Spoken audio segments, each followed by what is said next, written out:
It's one of the most prestigious events on the art calendar. Artists always endeavor to put in their best foot forward when the Society for Nigerian Artists calls on all to showcase their talent. Art Review tonight looks at the 17th edition of the exhibition, where creativity is freely expressed.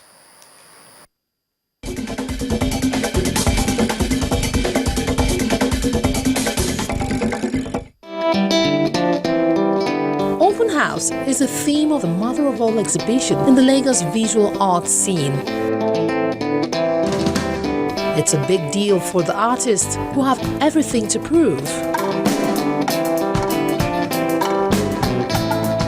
It is the 17th annual juried exhibition of the Lagos chapter, October Rain, with the theme Open House. We're able to exhibit the stratification of the society. We had the fellows, we had the master members, we had the full members, the associate members, all exhibiting for the first time in their various categories. So I think that's the beauty of today's exhibition. So it didn't just rain, it poured colors and thundered chiseled wonders that left the audience breathless. But can one expect anything less? Considering the screening process rather rigorous, all the works of art in this hall go through a panel of eagle eyes before it's showtime. This is an exhibition I'm very proud about because it's the exhibition of the Lagos State Chapter of the Society of Nigerian Artists, and it first took place in 2008. And since then, they've sustained it up to 2015. So it's something I'm really proud that the Lagos chapter has been able to sustain all these years. Of course, you can see from the multiplicity of works available, the sheer breadth of talent abound in Lagos. You can see a lot of new emerging talents that are part of this exhibition. That just shows that there's so much richness in Nigerian art. There's so much from where this is coming from. And with the Society of Nigerian Artists, which is a platform for all practicing visual artists in Nigeria, the best is still yet to come. The old hands had their day and the younger minds had their say, with 50 works of art that speak volumes about the ingenuity of the Nigerian artists. The exhibition featured over 100 artists with master members, fellow members, and also guest artists in participation. It's one of the annual events of the society that we all look forward to. Historically, it started with the Independence Day exhibition, and we've had it going on since then.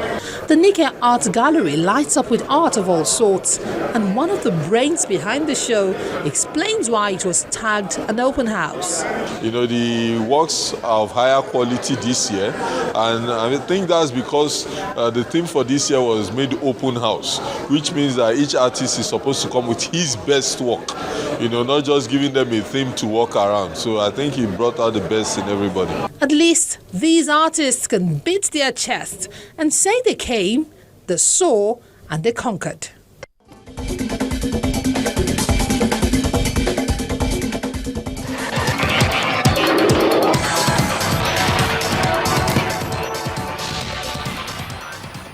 Sports news now.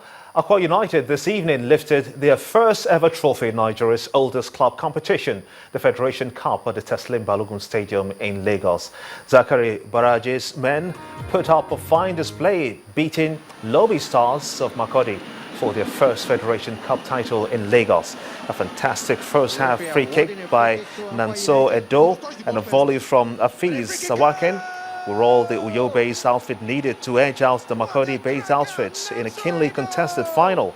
A consolation goal from Lobe's Barnabas Imenga in the 90th minute was not enough to deny the Aqua team the win. Joseph Nathaniel seems to be coming into mind, the Sharks player. There is Joseph Nicolas, throw!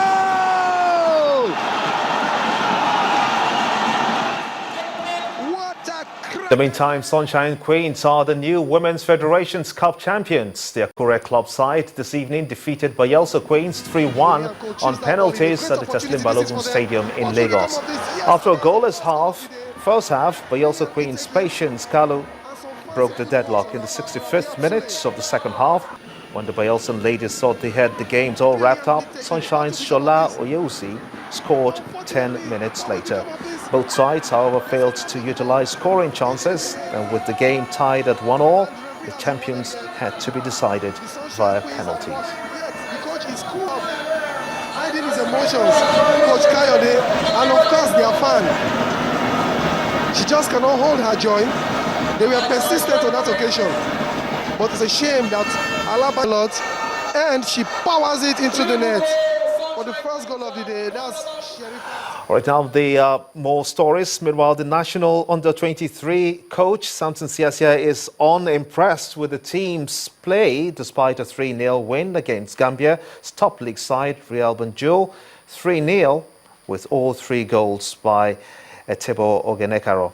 Siasia says that he was disappointed with the way the team played in the first half despite dominating the game.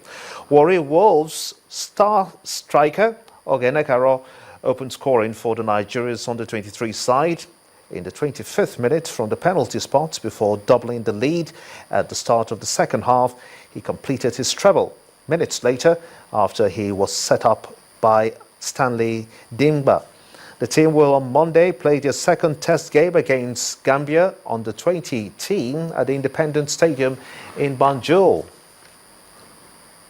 And world number 1 Novak Djokovic has scrapped a remarkable session with victory over Roger Federer to claim a record 4th straight ATP World Tour Finals title. The world number 1 beat Swiss 6-3, 6-4 in 80 minutes at London's O2 Arena.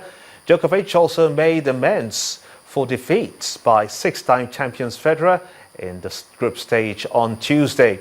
The 28-year-old has now won the season's finale 5 times and surpasses Ivan Lendl's 1987 achievement when he won his 3rd straight Tour Finals title in New York. Aside from the trophy, another 1,300 ranking points and a check for £1.4 million, Djokovic also draws level with Federer at 22-all in career meetings.